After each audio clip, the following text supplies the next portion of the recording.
Pronto, gravando. Então, boa tarde aí, alunos de Termodinâmica 1, né? A nossa aula aí hoje é sobre a segunda lei da termodinâmica. E aí nós vamos falar, nós temos agora para estudar a segunda lei da termodinâmica e a entropia. Aí encerra, então, o nosso assunto aí da primeira lei da termodinâmica, tá? Nós vamos estudar nessa aula a segunda lei da termodinâmica, na próxima, a entropia. Com a segunda, a entropia, na verdade, é uma propriedade termodinâmica nova que a gente vai introduzir aí, tá bom? Que ela serve para quantificar a segunda lei. Então, o que é a segunda lei da termodinâmica, né? Vamos lá.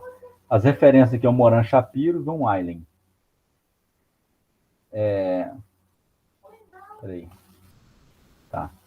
Segunda lei da termodinâmica, gente, é o seguinte, ela veio para poder complementar a primeira lei. A primeira lei, ela trata da conservação de energia, não é isso? Então, a primeira lei, ela fala o quê? Que qualquer processo que você tem aí, que um estado possa passar por qualquer processo, a energia total antes do processo é igual à energia total depois do processo, certo? A energia, ela se transforma aí de uma modalidade em outra modalidade, né? Você tem energia térmica se transformando em calor, ou calor em trabalho, trabalho em energia térmica, energia potencial, energia cinética, tem as várias modalidades de energia, mas, porém, a energia como um todo, ela não diminui e nem aumenta, ela se conserva, né? Na primeira lei da termodinâmica, ela trata da conservação da energia. Só que a primeira lei sozinha, ela não é suficiente para descrever os processos termodinâmicos, né? A primeira lei, ela diz que a energia se conserva, mas o que acontece? Olha só, se eu tiver um corpo quente, por exemplo, como na figura aqui, se eu tiver um corpo aqui com a temperatura maior que a temperatura ambiente, a gente sabe que, e deixar em contato os dois corpos, a gente sabe que vai haver uma transferência de calor do corpo quente para o corpo frio.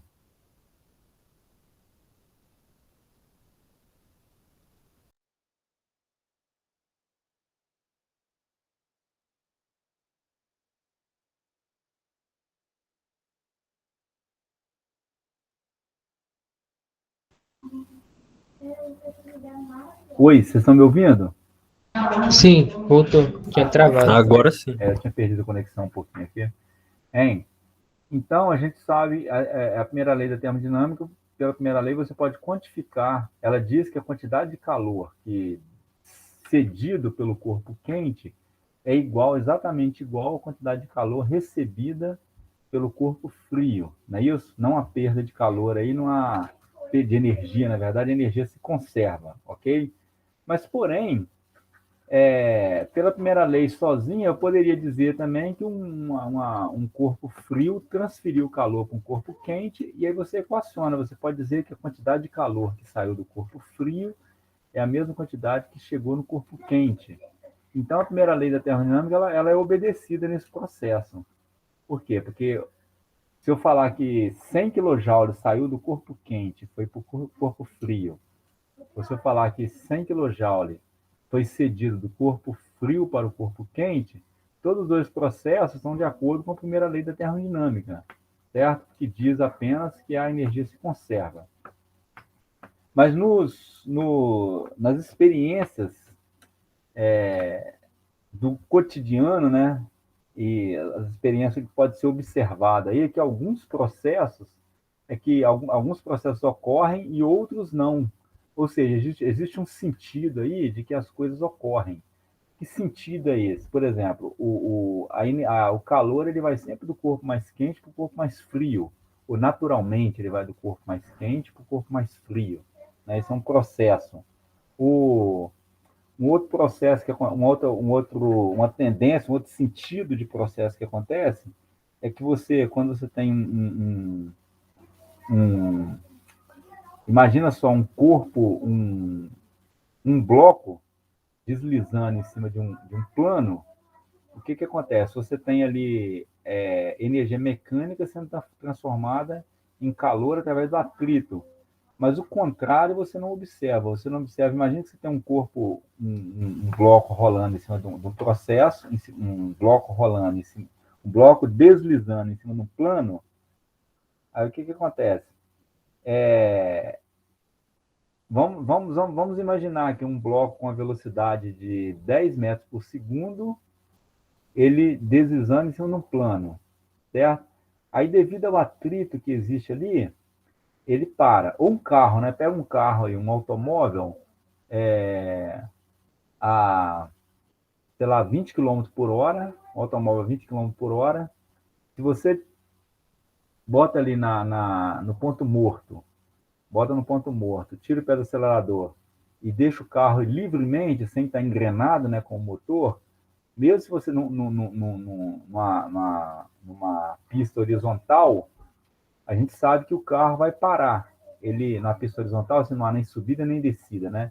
Ele vai, devido ao atrito, devido à força de arrasto do ar, ele vai parar. Então, você teve ali energia mecânica, energia cinética do carro, que é dado pela massa dele vezes a velocidade ao quadrado dividido por 2, se transforma em energia térmica, né? Isso devido à dissipação ali de calor por atrito.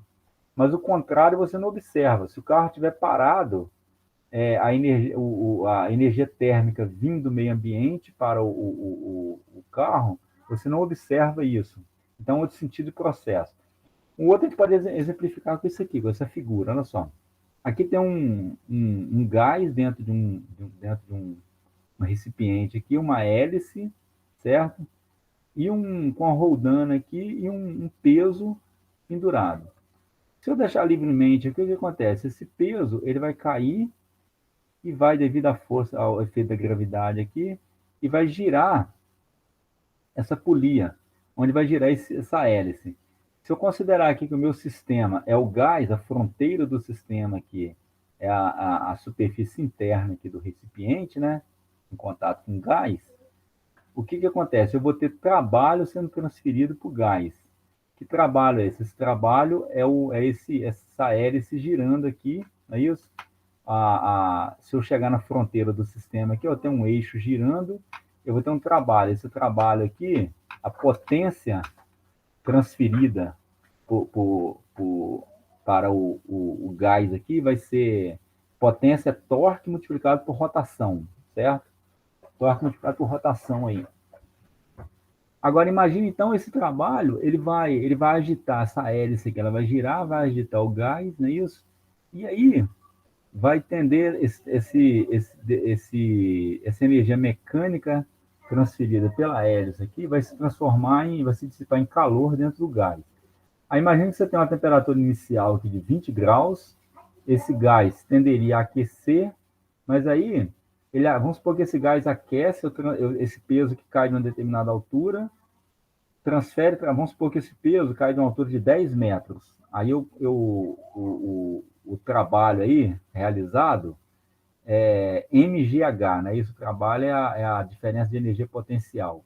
É a massa vezes a gravidade vezes a altura. Essa massa, esse trabalho foi transferido para o gás, não é isso? Foi realizado sobre o gás. Aí a tendência é que esse trabalho se dissipe aqui no gás, vai agitar o gás, vai dissipar e vai aumentar a temperatura devido à dissipação de calor aqui. Vai aumentar a dissipação de por atrito, né? Vai aumentar aqui a temperatura do gás. Aí depois que aumentou esse gás em contato com essas paredes aqui, transfere calor para o meio ambiente e volta a temperatura inicial de 20 graus de novo. Aí o gás passou por um ciclo, né? Ele aumentou a temperatura e reduziu de novo a temperatura inicial, voltou para a condição inicial. Então, eu tenho trabalho entrou no sistema e calor saiu do sistema. Mas o contrário, que é a figura da direita aqui, a gente não consegue observar isso naturalmente. O que seria? Por exemplo, se eu transferir calor para o gás aqui, a mesma quantidade de calor que o gás transferiu para o meio ambiente, se eu transferir para o gás, ele não vai subir esse peso novamente. Concorda comigo? Você não tem um sistema desse jeito. que você transfira calor para o gás, e todo o calor que você transferiu para o gás, seja convertido em trabalho, e ele gire essa hélice aí e faça esse peso subir de novo. Não é isso? Então, a segunda lei, ela vai tratar disso aí, do sentido em que ocorrem os processos. Então, algumas definições aqui, ó, ciclo termodinâmico. O sistema percorre um ciclo termodinâmico quando ele passa por alguns processos e retorna ao estado inicial. Por exemplo, se esse gás aqui estava 20 graus, aí o peso caiu aqui, transferiu o trabalho para o gás. Aí o trabalho agitou o gás aqui, aumentou a temperatura de 20 para 25 graus Celsius. Aí depois, se ele transferiu o calor para o ambiente de novo e voltou para 20 graus Celsius novamente, aí ele percorreu um ciclo. Por quê? Porque ele saiu de 20 graus, passou pelo processo de aquecimento, recebeu o trabalho, na verdade, e a sua temperatura aumentou para 25 graus, aí depois ele cedeu o calor para o meio ambiente e voltou a 20 graus de novo. Então ele passou por um ciclo termodinâmico, certo? Em outra definição aqui de reservatório térmico, o que é um reservatório térmico? É um sistema com massa infinita, que recebe ou cede calor, mas sua temperatura permanece a mesma.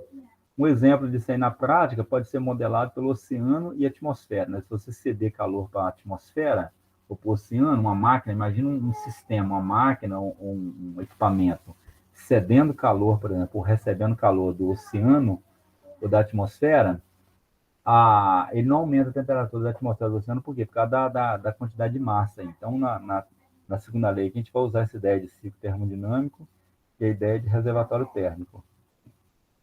Aqui, eu tenho um motor térmico constituído por processo em regime permanente. O que é um motor térmico? Um motor térmico é uma máquina que recebe trabalho e transforma, recebe calor, recebe calor da sua vizinhança, transforma parte desse trabalho em calor e cede uma parte desse calor recebido, ela cede para um reservatório térmico com menor temperatura, certo? Aqui está um exemplo de uma máquina térmica, ó, de um motor térmico. Aqui tem uma caldeira ou gerador de vapor, né? Ele recebe calor da queima dos combustíveis, aí aquece aqui, você faz a água, a água líquida transforma em vapor. Esse vapor aqui, a alta temperatura e alta pressão, ele passa por uma turbina. Uma turbina ela tem aqui um rotor dotado de pás, não é isso? E o vapor, quando ele flui pela turbina, devido à diferença de pressão que existe entre a caldeira, a alta pressão, e o condensador, a baixa pressão. Quando passa por essas pás aqui, que são parecidas com um ventilador, por exemplo, né? Ele força essa pá a girar e produz, então, um torque aqui no eixo da turbina e produz trabalho, certo? Aí esse vapor que sai aqui da turbina, ele cede calor para uma fonte fria, uma atmosfera, por exemplo, ele cede calor, aí depois ele condensa, né? Por isso se chama condensador, que ele passa por um processo de condensação, volta para o estado líquido novamente, passa por uma bomba, essa bomba ela faz o trabalho inverso da turbina, ela recebe trabalho e aumenta a pressão do fluido, do líquido aqui na água. Aí a água chega a alta pressão na caldeira, é aquecido novamente, vaporiza, e vem aqui. Então, o fluido de trabalho aqui, nesse exemplo aqui, que é a água, ele passa por um ciclo, porque ele sai aqui da caldeira, na condição de alta pressão e alta temperatura, e no estado de vapor, passa por diversos processos, né? O vapor aqui, ele passa pela expansão na turbina, passa pela condensação aqui no condensador, passa pela compressão aqui, o aumento de pressão aqui na bomba, passa pelo aquecimento na caldeira e retorna aqui ao estado que ele tinha antes. Ele passou por um ciclo termodinâmico, então, certo? A eficiência térmica, o rendimento o rendimento térmico de um ciclo, ele é calculado da seguinte forma: o rendimento ou eficiência, ele é calculado como sendo a energia pretendida sobre a energia gasta. Então, no caso de um motor térmico, o que que eu quero, o que que é o que que eu estou pretendo fazer? Eu pretendo realizar trabalho, não é isso? E o que que eu estou gastando? Estou gastando o calor, o meu gasto é o calor que a gente recebe na caldeira, porque isso queima combustível e o combustível gasta dinheiro, não é isso? Então, o trabalho é aquilo que é pretendido, aquilo que se quer obter, não é isso? E o calor na caldeira é aquilo que se está pagando. Então, se eu dividir o trabalho pela aquilo que eu obtenho, que é o trabalho, dividido pelo aquilo que eu estou pagando, que é o calor na caldeira, a gente tem a eficiência térmica. A eficiência térmica é sempre menor que 1, tá? Ela nunca é maior que 100%, né? E ela não chega nem a 100%. A gente vai ver depois que o ciclo de Carnot tem um limite para ela aí mesmo, não chega, é inferior a 100%, né? O, Se eu aplicar a primeira lei da termodinâmica em todo, no ciclo como um todo aqui, o trabalho, ó, a fronteira do sistema é essa linha pontilhada, certo? Então, se eu pegar aqui e aplicar, o que está entrando no sistema? É calor QH. Esse QH aqui o H aqui é de Hot, né? De um reserva que vem no reservatório a alta temperatura. E QL, o L é de low, né? Que troca calor com um reservatório de baixa temperatura. Então, o sistema que ele recebe calor a alta temperatura aqui, de uma fonte a alta temperatura, que é o QH, sai trabalho do sistema e sai o calor QL, que é o calor trocado com reservatório de baixa temperatura. Então, em regime permanente, isso aqui trabalhando em regime permanente, se eu aplicar a primeira lei aqui, eu vou ter o quê? Que aquilo que entra é igual a energia que entra no sistema é igual a energia que sai. Quem é a energia que entra? É o QH. Quem é a energia que sai? É o trabalho mais o QL, não é isso? Então, QH é igual a trabalho mais QL. Então, trabalho é igual a QH menos QL. Então, o trabalho aqui, o W, é QH menos QL. Então, o rendimento vai ser QH menos QL dividido por QH. Isso aí dá 1 menos QL sobre QH, certo? Então, esse é o rendimento do motor térmico. Eu posso calcular, por exemplo, um motor de combustão também, motor gasolina, motor de combustão interna, né, motor a gasolina, se ele receber 100 watts, se ele está recebendo 100 watts de, de calor dos combustíveis e está produzindo 25 watts de trabalho de potência no eixo dele, então o rendimento dele vai ser de 25, é 25 dividido por 100, ok? O rendimento de uma máquina térmica, gente, de um motor de combustão, motor gasolina, ele é em torno de 100 mesmo, de 25%. O motor diesel, ele tem uma eficiência maior um pouco, chega a 35, 40%. E uma máquina a vapor, ela varia aí, né, dependendo das temperaturas que você está usando, mas fica isso aí também, em torno de 35%. Consegue-se aí hoje, consegue um rendimento aí térmico os maiores rendimentos conseguidos na prática, chega na casa dos 60% quando você tem, por exemplo, usinas, né, térmicas grande potência, que compensa investimentos em melhorias de rendimento, e usa-se, na verdade, aí máquinas ciclo combinado, né, que a gente vai ver mais para frente, aí depois vocês vão ver na termodinâmica, combina-se um ciclo de um motor aproveita calor rejeitado por outro motor. Você tem um motor térmico que aproveita o calor rejeitado por outro motor e eles conseguem um rendimento aí chegando aí na casa dos 60%, tá bom? Então, eu tenho aqui um ciclo de refrigeração elementar. Você falou o que aí? Deixa eu ver aqui. Tem sistemas que aproveitam até o próprio calor do motor. Tem também sistemas que aproveitam. o calor do motor. Esse motor de combustão interna, né, que é o motor do automóvel aí, ele tem motor gasolina, ele tem um rendimento aí na faixa de 25%, e os gases de combustão ali, eles saem a alta temperatura, eles saem na faixa de 400, mais de 400 graus, ele sai do motor a essa temperatura. Aí vai resfriando ali pelo cano de escapamento, né?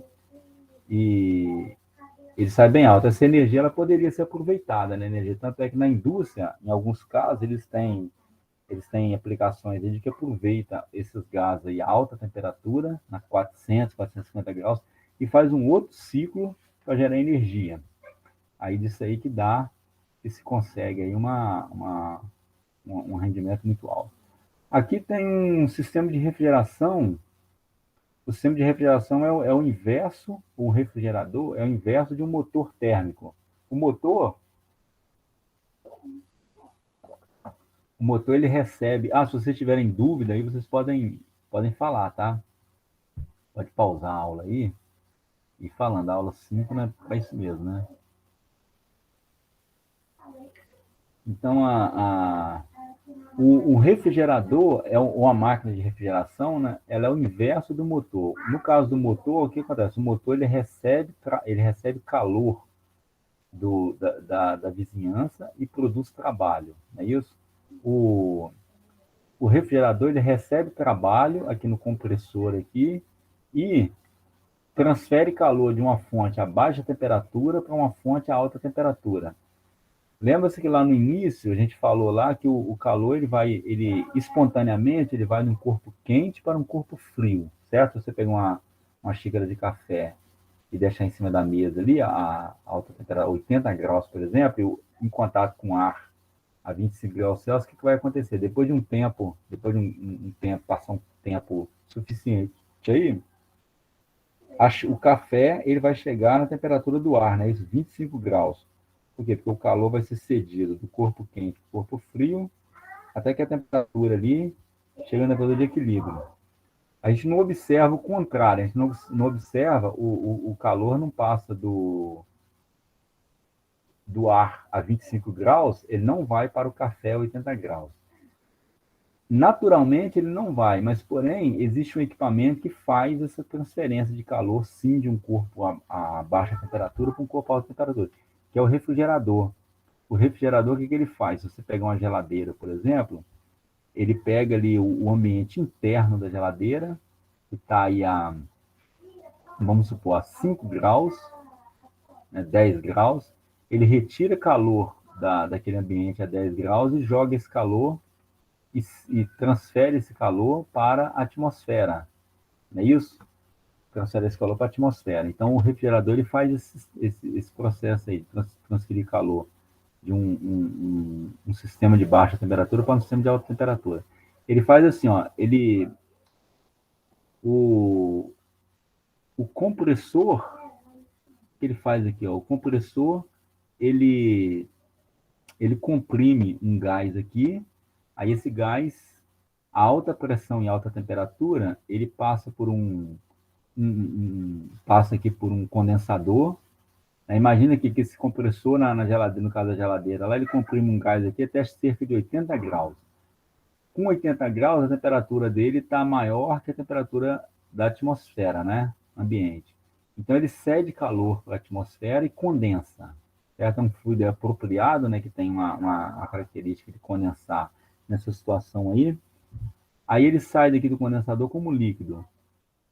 Ele chega no dispositivo aqui de expansão, que é uma válvula ou um tubo capilar, que é o quê? É um dispositivo que tem uma pequena restrição para causar uma grande perda de carga, né? Uma grande perda de pressão aqui. Ele causa uma dificuldade do fluido de escoar por aqui, de tal forma que ele tem uma perda de pressão muito alta entre a entrada da válvula e a saída.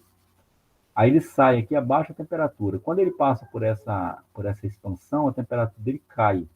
Aí a temperatura dele cai abaixo da temperatura aqui do evaporador, de 10 graus, por exemplo, lá da geladeira.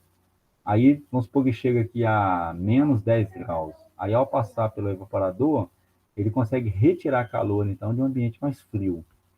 Aí ele recebe calor do ambiente mais frio, ele evapora, então, por quê? Porque ele chega aqui como líquido, aqui ele chega, no evaporador, chega como uma mistura de líquido e vapor. Ele recebe calor aqui de uma fonte de baixa temperatura e com isso ele evapora, né? Vai recebendo calor e vai evaporando. Ferve igual a panela de pressão lá. Ele recebe calor aqui e aumenta e evapora, e aí ele volta ao ciclo de novo, volta para o compressor. Então, o sistema de refrigeração, ele tem essa característica aqui, né? Lá na máquina, no motor térmico, a gente calculava lá, a gente mostrou como é que calcula aqui o rendimento térmico, né? Que é o trabalho dividido pelo calor recebido. No refrigerador, a gente calcula, a gente chama de coeficiente de desempenho. É uma forma de calcular eficiência também, mas não chama de eficiência, porque no caso do refrigerador, esse parâmetro aqui ele pode ser maior que 1. O rendimento, a eficiência, ele é sempre menor que 100%, ok? No caso do refrigerador, esse beta ele pode ser maior que 1. Ele, na prática, ele é em torno de 2,8 a 3. Uma geladeira, um ar-condicionado, entendeu? Então, o coeficiente de desempenho de um refrigerador, ele é calculado com aquele mesmo conceito lá. É a energia pretendida sobre a energia paga, sobre a energia gasta. Só que nesse caso aqui, a energia pretendida é o calor que eu quero tirar dentro da geladeira, que é o QL, certo? Do reservatório frio.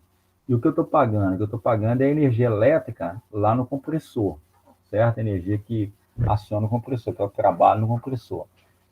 Então fica QL, o trabalho aqui é QH menos QL, né? Isso, se eu funcionando em regime permanente aqui, eu tenho o quê? Aquilo que entra, a energia que entra no sistema é igual a energia que sai. A energia que entra aqui é QL mais trabalho. A energia que sai é o QH. Então o trabalho vai ser o quê? Vai ser QH menos QL. É isso? Então o coeficiente de desempenho aqui é QL sobre QH menos QL, que pode ser escrito dessa forma aqui, ó. 1 sobre, se eu dividir tudo por QL, né, vai ficar 1 aqui no numerador, QH sobre QL aqui, menos 1.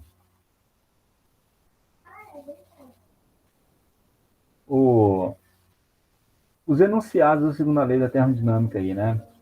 A segunda lei da termodinâmica, ela é feita por dois enunciados, o enunciado de Clausius e o enunciado de Kevin Planck. Esses enunciados, eles foram feitos por esses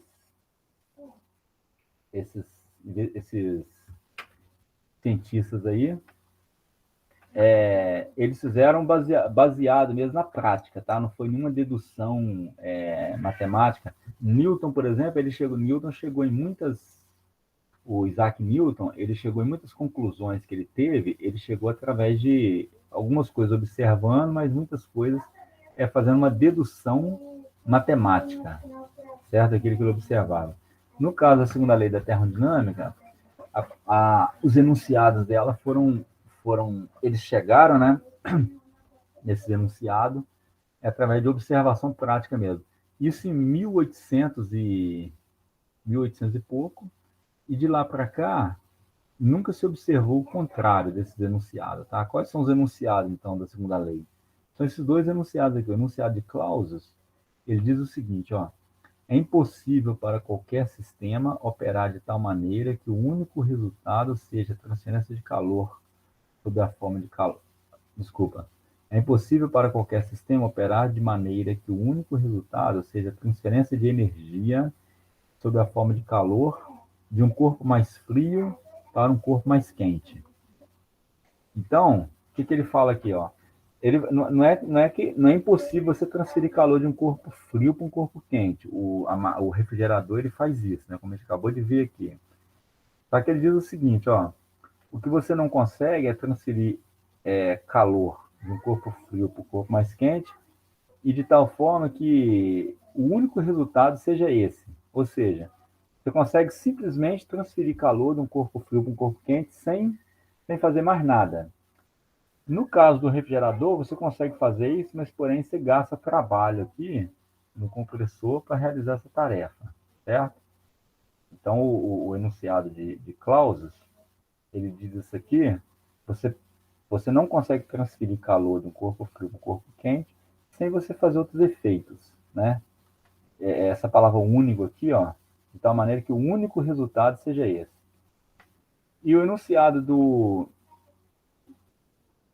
de Kelvin Planck, ele fala o seguinte, ó, é impossível, começa com a palavra impossível também, é impossível para qualquer sistema operar em um ciclo termodinâmico e fornecer uma quantidade líquida de trabalho para a sua vizinhança, enquanto recebe energia por transferência de calor de um único reservatório térmico. O enunciado de Kelvin Planck, ele pode ser simbolizado por essa figura aqui da direita, tá? Você tem um reservatório térmico aqui de alta temperatura, e aí tem uma máquina aqui simbolizada por onde a fronteira da máquina, do sistema, é essa linha pontilhada. Então, o que ele está dizendo aqui? Você não consegue receber calor desse reservatório e realizar todo o calor que você recebe sem realizar trabalho. Isso pode até ser feito, mas não em ciclo, não em ciclo termodinâmico. O que seria o ciclo termodinâmico? É você ter um fluido aqui que sai de uma condição inicial, percorre um determinado, passa por alguns processos e volta ao estado inicial de novo. Você não consegue fazer isso em ciclo. Ou seja, todo, todo todo, toda a máquina térmica real, ela recebe calor operando em ciclo, né? Ela recebe calor de um sistema a alta temperatura, mas por ela, obrigatoriamente, ela tem que ceder calor para um reservatório de temperatura mais baixa. Se isso aqui fosse possível, gente, se fosse possível você receber calor, aí você fala assim, aí eu teria 100% de rendimento, né? Por exemplo, se eu tivesse um carro, por exemplo, lá com o motor de um automóvel e recebesse calor lá da queima da gasolina, pudesse transformar toda a energia da gasolina em trabalho, sem ter que ceder calor para o meio ambiente, o que aconteceria? Eu também poderia, então, fazer o seguinte, ó, eu poderia fazer uma máquina que trabalha aqui a uma temperatura menor que o meio ambiente. Imagina que eu tivesse um motor, eu poderia fabricar um motor, né, poder projetar um motor, de tal forma que eu resfrio o motor inicialmente, vamos supor que eu use inicialmente, ele está na temperatura ambiente, né, no início, quando está desligado lá em contato com o ambiente.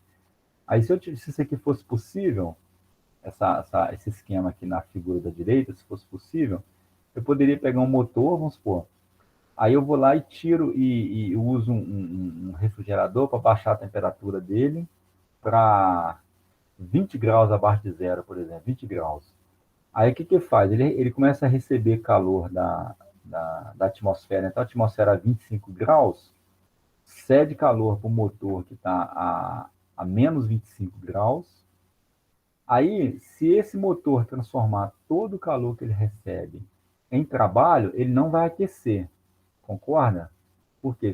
Porque se todo o calor que ele está recebendo da atmosfera ele conseguir transformar em trabalho, então ele não vai, a temperatura dele não vai aumentar, né? Porque todo o calor está saindo como trabalho. Se você aplicar a primeira lei da termodinâmica, que tudo que ele recebe de energia está saindo de energia dele. Então a temperatura dele vai ficar constante em menos 20 graus. É isso? Então eu poderia fazer um motor assim, que recebesse calor da atmosfera, realiza todo o trabalho que ele recebe e continua operando a baixa temperatura. Aí seria um negócio fantástico, né? A gente resolveu o problema aí de energia do mundo, problema de combustível, você resolvia tudo dessa forma aqui. E o enunciado de Clausius, ele pode ser ilustrado nessa figura da esquerda. Eu não posso receber...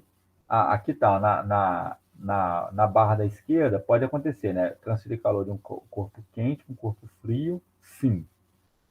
Agora aqui, transferir calor de um corpo frio para um corpo quente, não. Ok?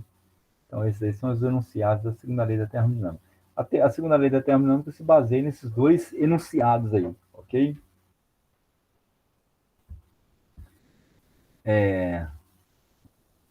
Então, aqui de novo, ó, o que é impossível, né? Um motor opera em ciclo, receber calor, transformar tudo em trabalho. Ou o enunciado de Clausius, você tem um motor, uma máquina aqui que recebe calor de um reservatório frio, cede calor para um reservatório quente sem causar outros efeitos aqui. Então, isso é impossível. Aqui tem a demonstração da equivalência dos dois enunciados. Os dois enunciados, na verdade, parece ser bem diferente, não parece? Tanto é que um se aplica ao refrigerador e outro se aplica ao motor, né? Eles parecem ser bem diferentes. Mas, porém, eles são equivalentes, esses dois enunciados aí. Por que eles são equivalentes? Ó, pelo seguinte, porque se você conseguisse violar um desses enunciados, você consegue violar o outro também, ok? Se você violar um enunciado, consegue violar o outro. Como que é essa experiência mental, né, de você conseguir violar um, violar o outro? Da seguinte forma: se você tem uma máquina, ó, demonstração da equivalência dos dois enunciados da segunda lei. Se você tem uma máquina aqui que, que recebe trabalho, não, tem uma máquina, vamos supor que a gente viole aí o enunciado de Clausius, você consiga construir essa máquina da esquerda aqui, que ela consiga retirar calor do reservatório a baixa temperatura e transfere calor para o reservatório a alta temperatura sem realizar outros efeitos, sem precisar de usar trabalho aqui, certo? Se você conseguir fazer isso, violar esse, automaticamente viola também do Kelvin Planck. Por quê? Porque eu poderia pegar esse calor aqui que foi cedido para o reservatório quente, eu posso transferir ele para um motor, não é isso? Um motor, e, e esse motor aqui cede calor para o reservatório frio. Então, se eu tiver eles são automaticamente são equivalentes, esses dois sistemas aí, entendeu? Se você violar um, você viola o outro. Não tem como você não... São equivalentes, né? Aqui, gente, tem a ideia de moto perpétua. Vocês já ouviram falar em moto perpétua? Hein, galera? Já ouviram falar em moto perpétua? Já, o que é moto perpétua? O que é um moto perpétua?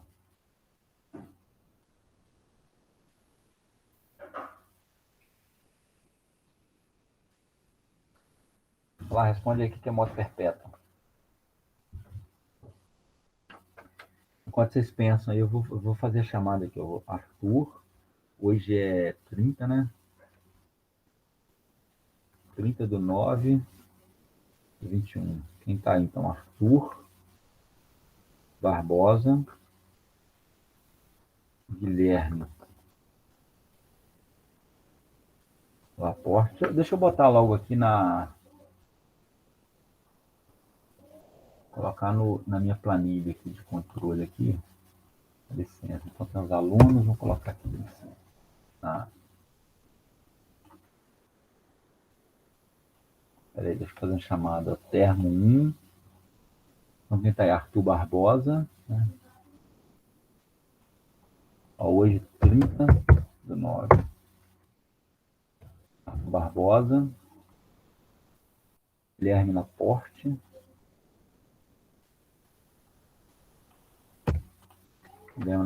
Gustavo Giacomin.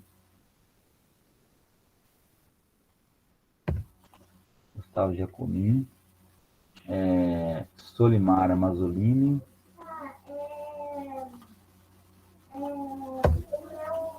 Daniel Matos.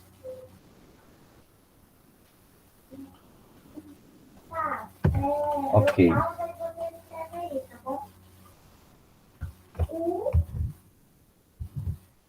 Então, vamos lá. Vocês colocaram aqui que é um moto perpétuo. Até onde eu sei, é um motor. O Guilherme respondeu aqui, um motor que funciona para sempre. Eu não sei o que é. Então vamos lá. O moto perpétuo, existe o moto perpétuo de primeira espécie e o moto perpétuo de segunda espécie e de terceira espécie. O de primeira espécie é aquele que viola a primeira lei da termodinâmica. Seria uma máquina, um sistema, um dispositivo, né, que diz respeito aí à primeira lei da termodinâmica. Por exemplo, pode criar energia do nada ou fazer sumir energia ou criar massa do nada, né? Isso nunca foi observado. As leis da termodinâmica, gente, são as leis, né? Essa diferença entre lei e teoria. A lei, a diferença entre lei e teoria é o quê? A lei, ela é uma coisa comprovada na prática. É observado na prática, aquele que é observado na prática, é medido. Né? Isso é uma lei da natureza. A teoria não, a teoria ela é uma proposta, ela pode ser, a teoria ela pode ser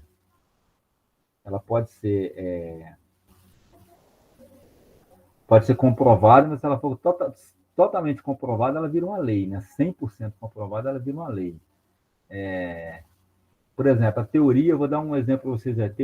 Existe a lei da gravidade e existe a teoria da gravidade. Sabiam disso? Um determinado momento você pode falar lei de gravidade, outro momento você pode falar teoria da gravidade. O que seria isso? Por exemplo, a lei da gravidade é o que a gente observa na natureza. Você solta um corpo lá em uma determinada altura, o corpo vai cair, você consegue medir a aceleração do corpo, né? Consegue calcular que velocidade que ele vai chegar em determinado ponto. Então, isso aí é uma lei. É uma lei por quê? Porque isso é observado na prática, é medido, entendeu? Não tem como você questionar isso, né? Uma lei. Agora, o que é a teoria da gravidade? A teoria da gravidade, ela diz que a gravidade é universal. Ela, ela atua em todos os lugares, né? Massa, a lei da gravidade elaborada por Newton fala o quê? Que a força, existe uma força que uma massa faz sobre a outra, ela é proporcional ao produto das massas, inversamente proporcional à distância ao quadrado que situa aquelas massas, certo? Essa é a lei da gravidade. Porém, se você falar na gravidade atuando numa galáxia a 5 bilhões de anos-luz aqui, é uma teoria. Por quê? Porque você não tem como comprovar isso, né?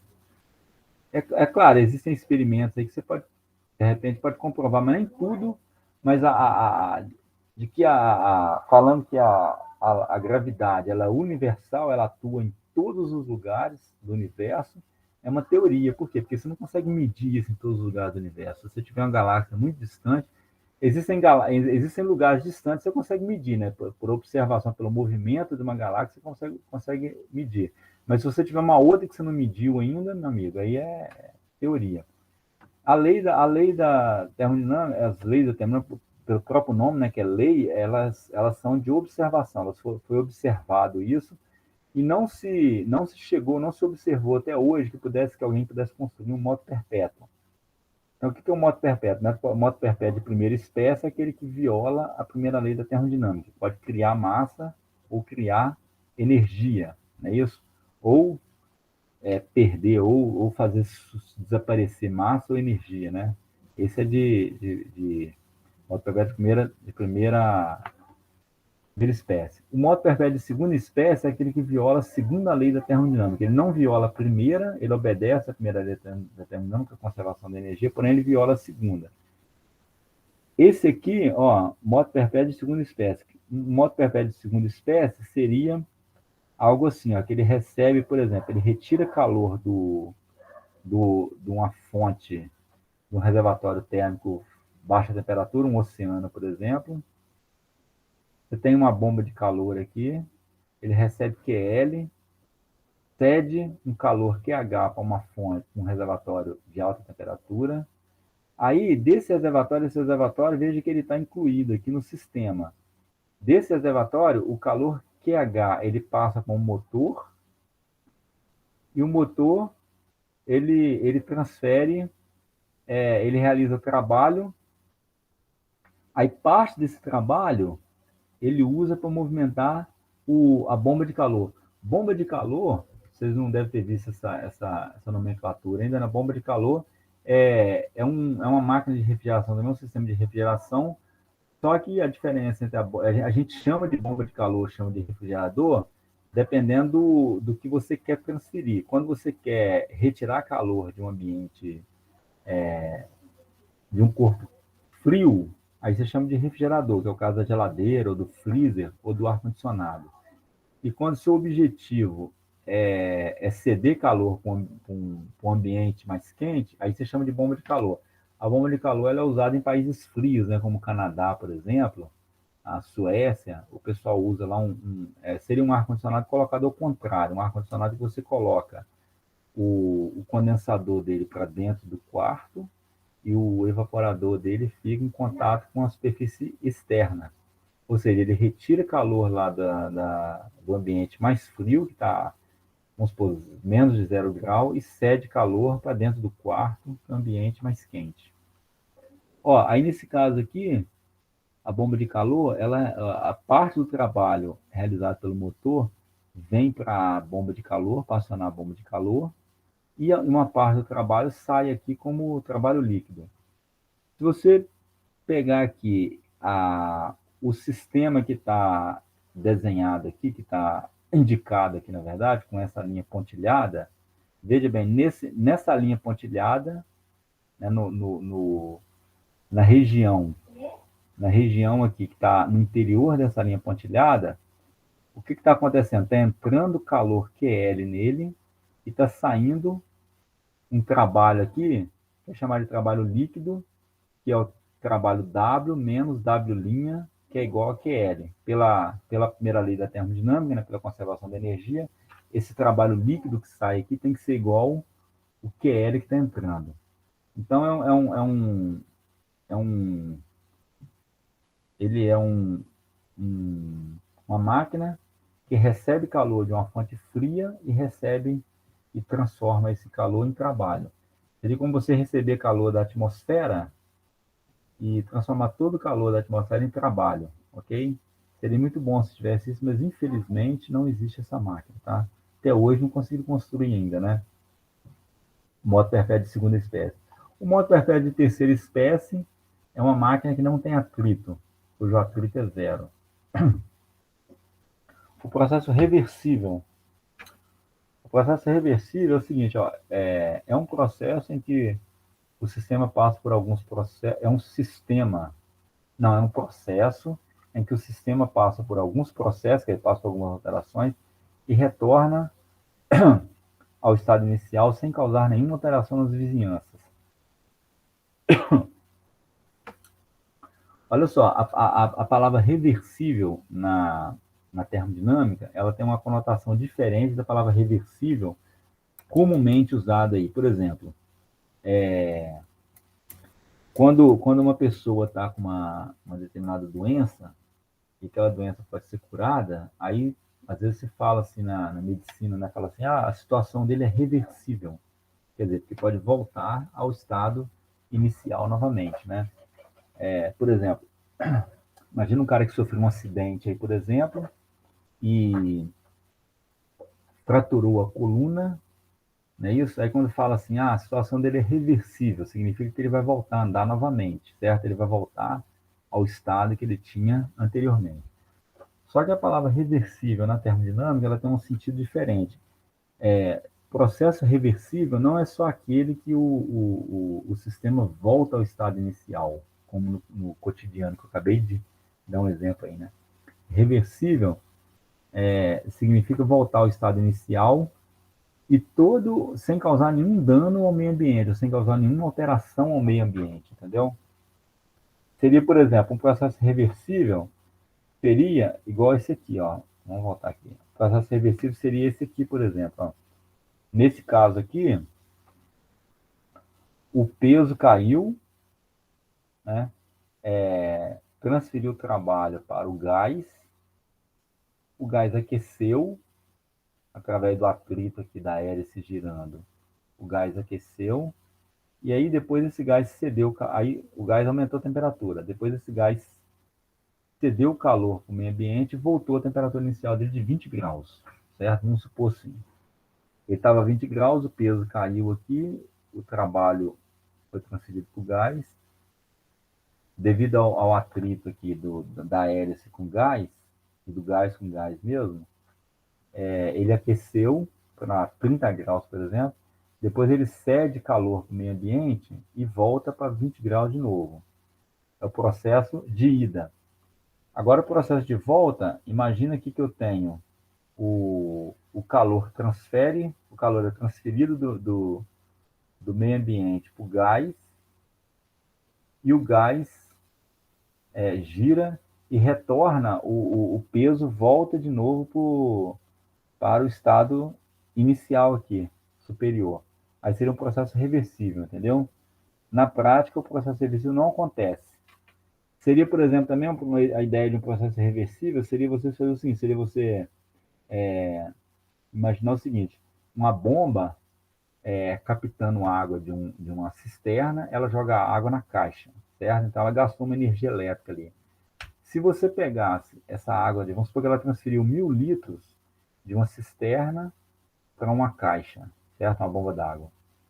Aí, se você pegar aqueles 1.000 litros de água e transferir para a cisterna de novo, se ele descer da caixa d'água para a cisterna e fazer a bomba girar ao contrário, imagina que ele passa pelas fases da bomba e faz a bomba girar ao contrário. E aí a bomba faz o motor girar ao contrário, e esse motor funciona como gerador de energia elétrica, certo? Eu poderia fazer isso, eu poderia aproveitar a energia da água descendo da bomba até a cisterna e gerar energia ali, fazer a bomba funcionar como uma turbina, né, girando ao contrário e acionando o gerador e produzindo energia. Só que eu pergunto a vocês, essa quantidade de energia gerada seria a mesma que foi gasta quando a água subiu da cisterna para a caixa? Não, né? Se eu tiver gastado, por exemplo, se eu tiver gastado 1.000 joules na subida da água, eu não consigo recuperar esses 1.000 joules na descida. Por que eu não consigo recuperar? Vocês saberiam me dizer aí por qual motivo eu não conseguiria recuperar?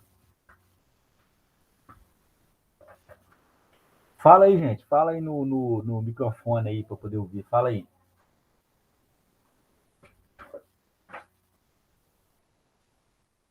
Fala aí.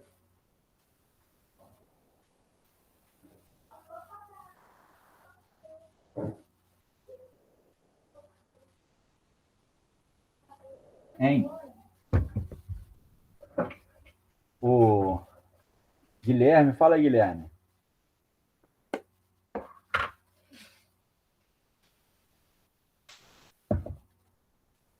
Guilherme?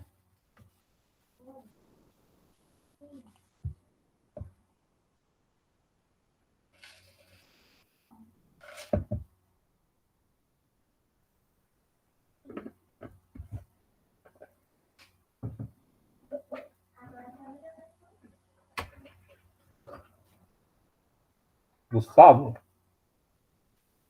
Oi. Fala aí. Seria por conta de atrito no cano, por Isso. exemplo, descendo. Isso aí. Quando é atrito. Porque na subida, parte da energia que elétrica que a bomba consumiu vai ser perdida em atrito, não é isso? Nem toda energia que a bomba recebe, ela consegue transformar em energia potencial da água, elevando a água da cisterna até a caixa. Quando a água desce, perde por atrito de novo. Então, parte da energia potencial da água, devido à altura da caixa, né, ele perde energia por atrito de novo. Então, Então, você pode ver que os processos são irreversíveis do ponto de vista termodinâmico, certo? Então, aqui eu botei aqui, ó, impossível de ocorrer na prática, o processo reversível. Aqui eu tenho um exemplo de um processo irreversível. Imagina que eu tenho um gás aqui a alta pressão, aí tem um pino aqui, um gás dentro de um sistema, um conjunto cilindro-pistão, não é isso? Tem um pino aqui no pistão. Se você tirar esse pino, esse gás aqui que está com uma pressão alta, ele vai empurrar esse pistão e vai ocorrer uma expansão do gás. Aí o pistão bate aqui nos batentes aqui, ok? Porém, o processo inverso não acontece. O gás está comprimido de novo, o que acontece? Eu tenho que realizar trabalho aqui, ó. Eu tenho que realizar trabalho contra contra o pistão. Então, tem o processo inicial e o processo inverso. Aqui,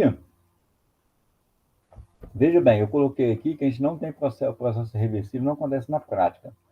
Porém, a gente consegue, a gente tenta, o engenheiro mecânico, nos sistemas que ele projeta, que ele faz, apesar de você não conseguir realizar não conseguir realizar um processo reversível, mas a ideia é tentar aproximar o quanto possível de um processo reversível, certo? Porque quanto mais você se aproximar dos processos reversíveis, mais eficiente vai ser sua máquina. Aqui tem um exemplo de um processo que se aproxima do reversível. Olha só. Se você tiver um gás aqui da minha alta pressão, num conjunto de pistão, com os pesos aqui em cima do pistão, do êmbolo, se você for retirando esses pesos e colocando na lateral aqui, o que vai acontecendo? Ó, esse gás, você está retirando peso, né? Então o gás ele vai expandir, ele vai fazer o pistão subir, certo? Até tirar todos os pesos. Aí, se você colocar os pesos de volta, ele vai voltando ao seu estado original. Esse processo ele se aproxima do reversível, mas mesmo assim não é 100% reversível, entendeu? Mas a gente pode se aproximar dele. Existem os fatores aí que tornam o processo irreversível. Quais são eles? Ó, o atrito, expansão não resistida. Expansão não resistida é essa expansão aqui, ó, de um gás. Imagina que aqui seja vácuo. Aí se for vácuo aqui, a expansão do gás não gerou trabalho nenhum, né? Porque o trabalho é integral de PDV. Mas, porém, se não há uma pressão aqui resistindo, o trabalho é zero. E para poder voltar o gás ao seu estado inicial, você tem que realizar trabalho. Cadê? Aqui, ó. Então, é por isso que é um processo irreversível. Outro caso, você tem o atrito, como o Gustavo falou aí, né? A expansão não resistida, que é aquela expansão que não há uma força contrária a ela. A transferência de calor com diferença finita de temperatura. Esse finito aqui não é o contrário de infinito, é o contrário de infinitesimal, tá bom? Esse finito, porque se você tiver uma transferência de calor, quanto maior for a diferença de temperatura, mais irreversível é o processo, certo? Um processo seria reversível se você transferisse calor com uma diferença infinitesimal de temperatura. O que seria uma diferença infinitesimal de temperatura, sabe? Muito pequeno? Muito pequeno tendendo a zero. É isso quando a diferença de temperatura tende a zero. É aquele dt lá no cálculo lá que vocês viram. Aqui é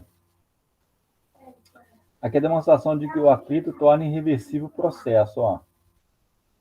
Se você descer um bloco aqui, você tem um sistema aqui, né, com um bloco rodando, um cabo e um peso aqui num plano inclinado. Quando esse bloco desce, a energia potencial desse bloco se transformou em energia térmica devido ao atrito. Porém, você não consegue reverter esse processo. Pegar a energia térmica, transferir para o sistema e o bloco subir de novo. Entendeu? Uma vez que você teve dissipação de energia por atrito, já era, perdeu, entendeu? Não tem volta. Não tem como você voltar mais. O negócio se tornou irreversível. Quer ver uma coisa que é irreversível, gente? Eu não botei aqui combustão. Combustão também é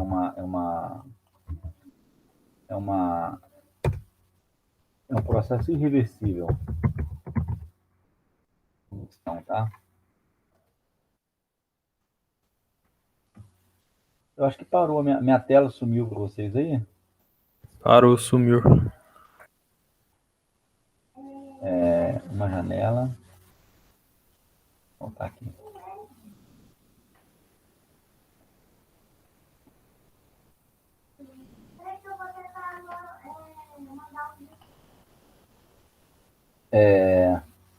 A combustão também é um processo irreversível, tá? Você queimou o combustível lá. Imagina lá, se você tiver um fósforo, por exemplo. Se você pegar e riscar um fósforo, deixa eu pegar aqui, ó.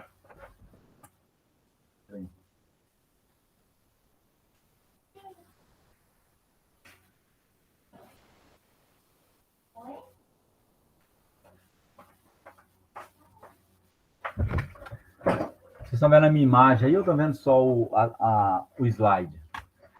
Ó, tô vendo os dois. Ó, eu tenho um fósforo aqui, certo?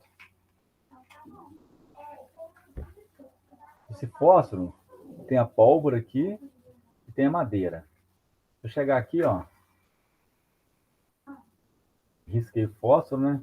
O que está acontecendo? Está ocorrendo uma combustão aqui, está transformando o combustível reage com oxigênio e forma gás carbônico e água, certo?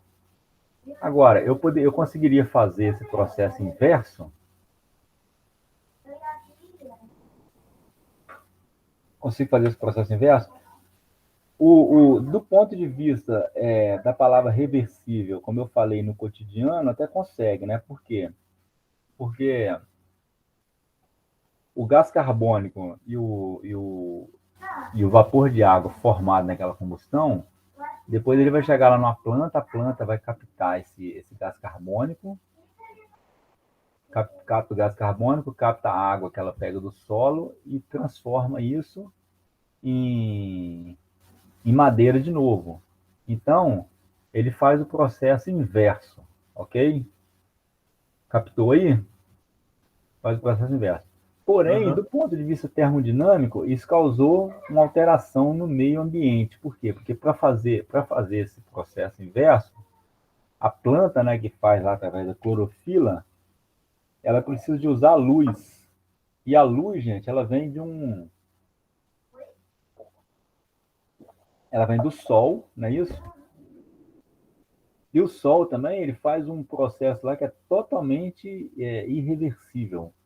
O que o sol faz? Ele queima, ele causa uma reação nuclear, né, no centro do sol, que é os átomos de hidrogênio se transformando em átomos de hélio, para gerar aquela energia. Isso aí é um processo extremamente irreversível, porque ele faz essa fusão a uma temperatura de cerca de 15 milhões de graus Celsius.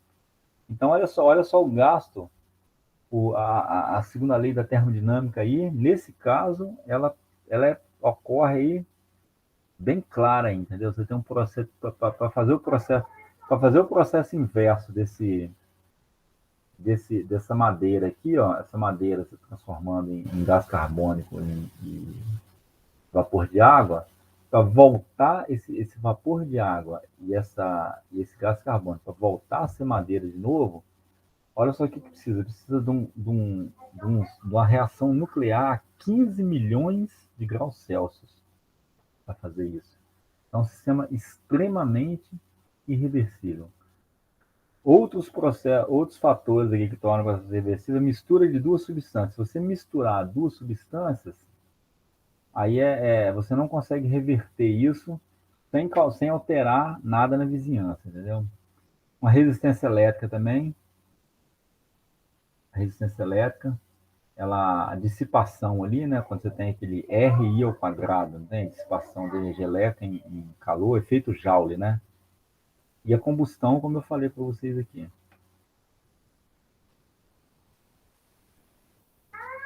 Aqui está o peso, né? Que eu já falei para vocês. Deixa eu ver se eu não esqueci nada aqui.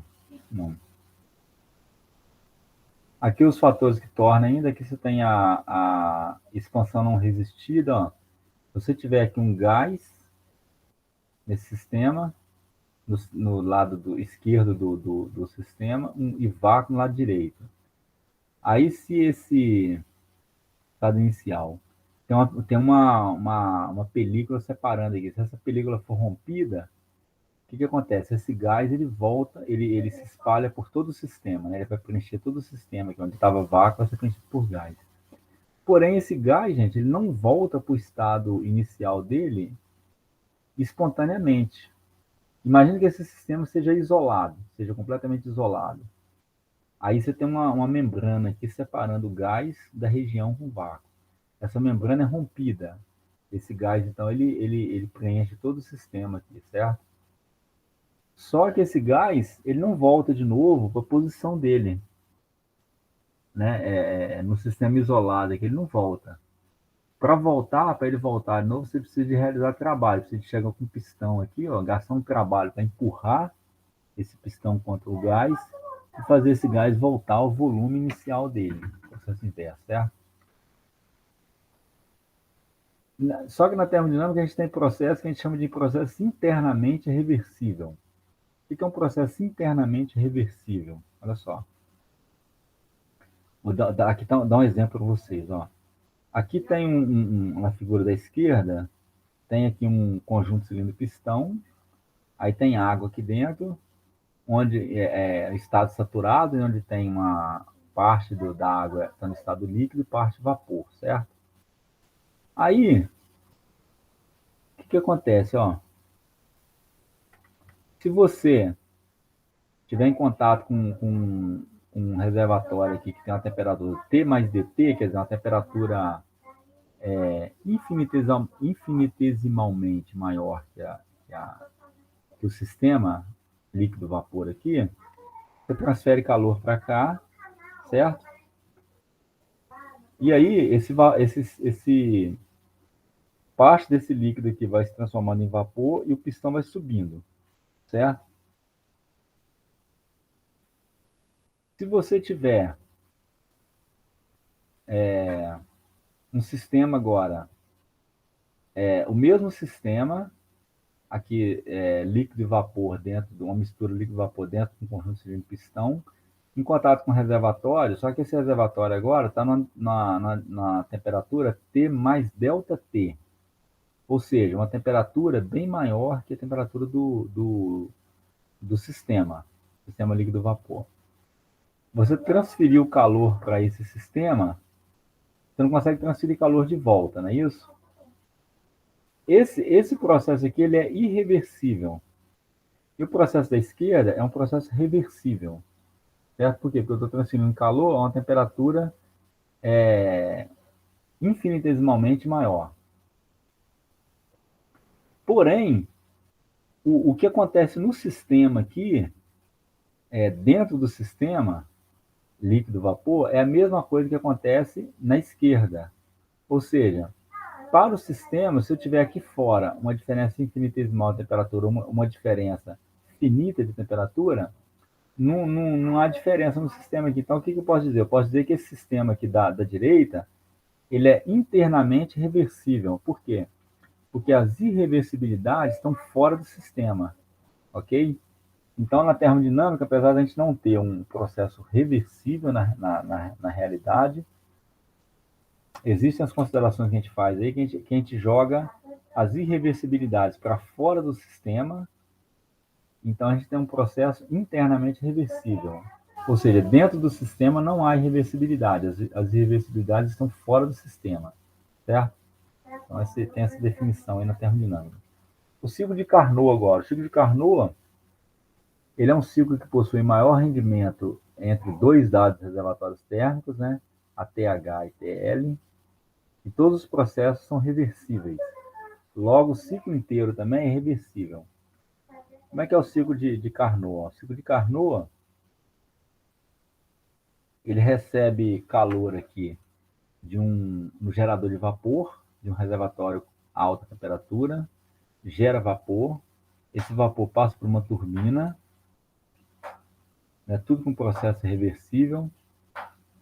Ao sair da turbina, o vapor ele passa pelo condensador, cede calor para um reservatório a baixa temperatura, condensa, o vapor aqui é condensado, torna-se líquido, né?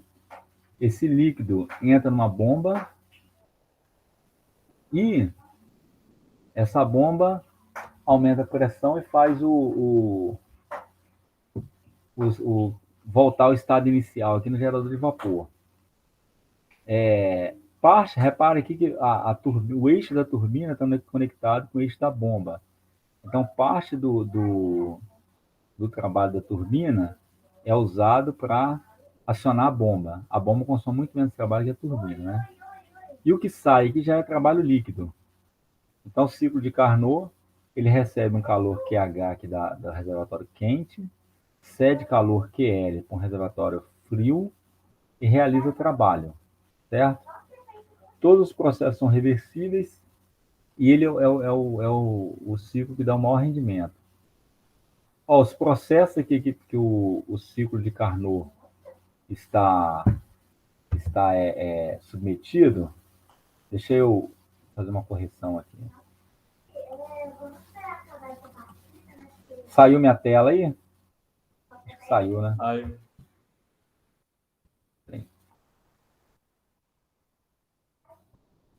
Voltar a apresentar a tela de novo.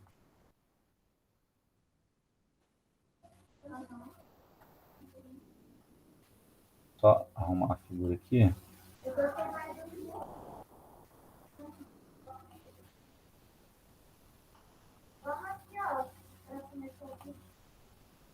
Apresentar a tela. Deixa eu apresentar a tela.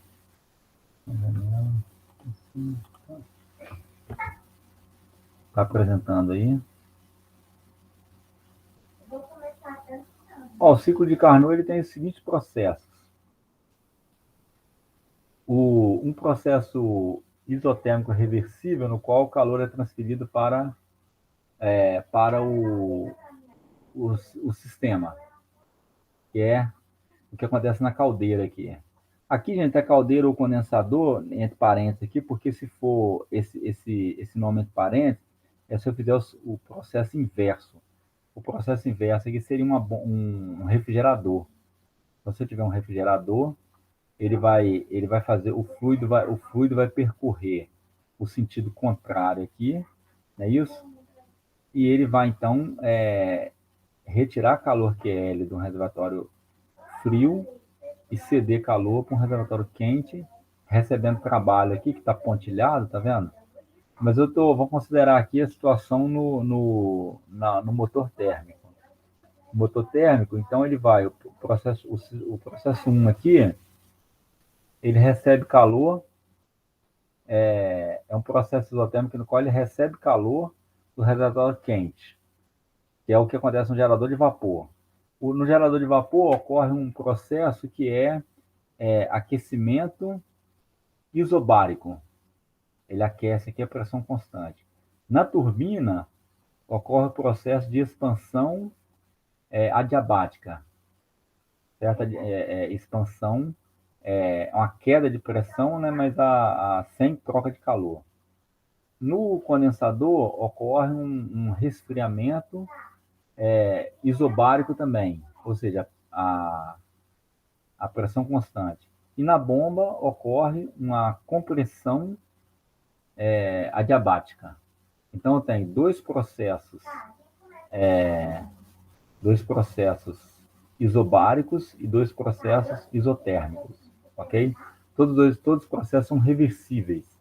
Então, se esses processos forem reversíveis, eu tenho aí o ciclo de Carnot.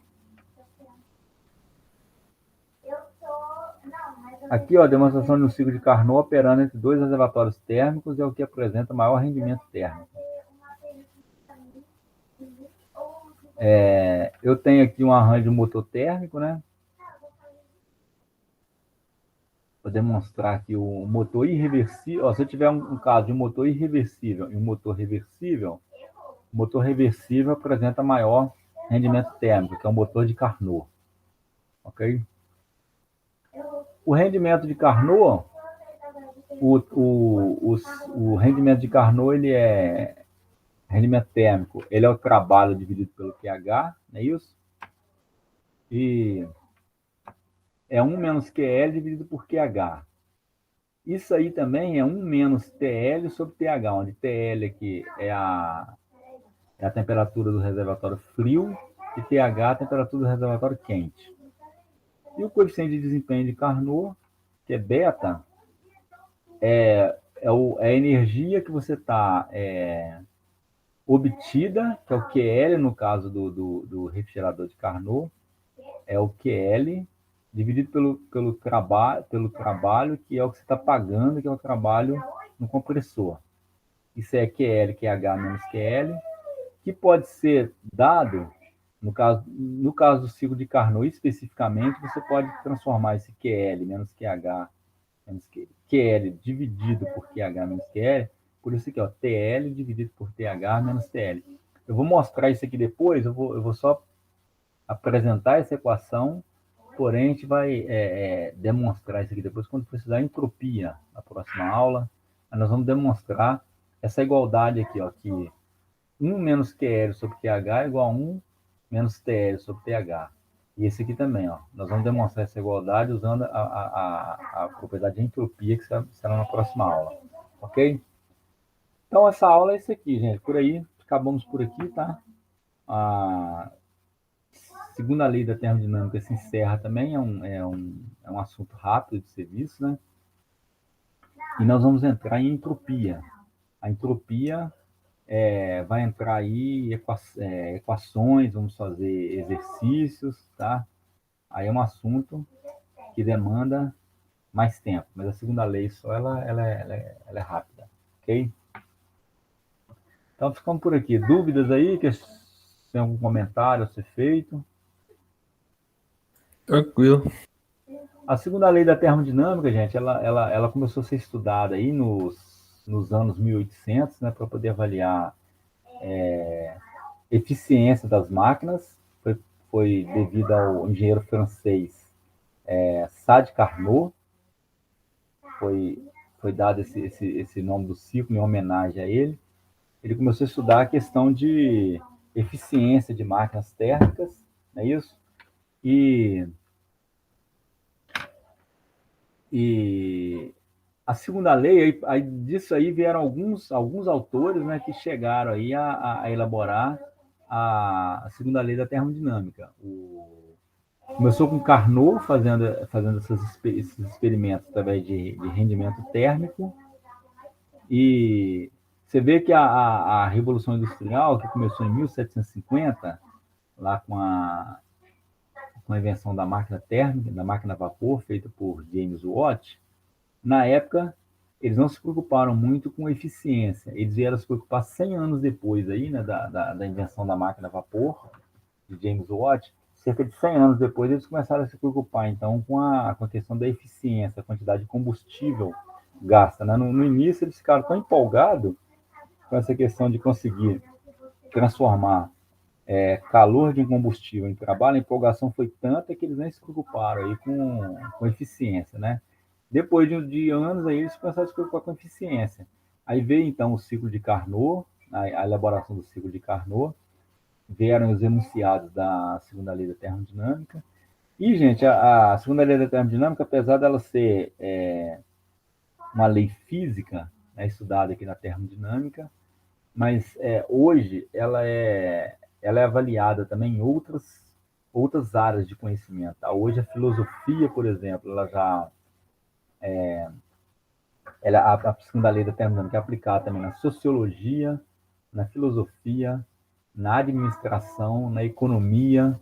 Tudo isso porque, em questão de eficiência, questão de você avaliar eficiência dos sistemas, entendeu? Começou com eficiência térmica, né, de máquinas, porém isso foi expandido para outras áreas e se fala hoje aí, até na medicina, hoje se fala, hoje, por exemplo, em entropia, que a gente vai ver mais para frente, que é uma propriedade termodinâmica, para quantificar a segunda lei, né? Inclusive, hoje, se fala, por exemplo, em surgimento de câncer, por exemplo, ele se dá num sistema em que tem entropia muito alta, entendeu? A entropia é muito alta. A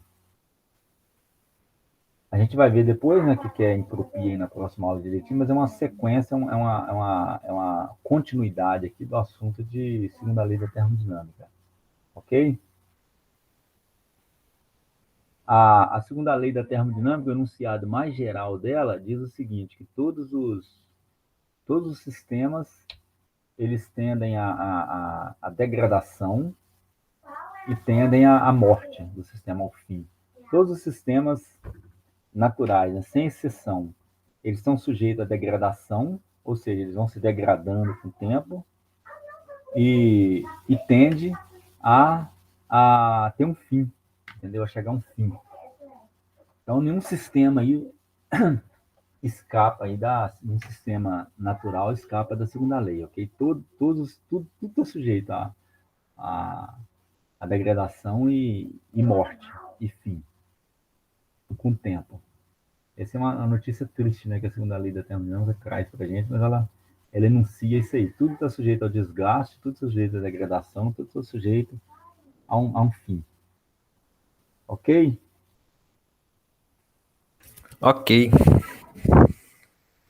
Então, finalizamos por aqui hoje, tá bom? Se tiver algum comentário aí, alguma contribuição, alguma pergunta, algum questionamento. Ok? Não, tranquilo. Falou então, até mais para vocês. Valeu, professor. Falou, valeu. Encerrar a gravação aqui, né? Finalizar a gravação.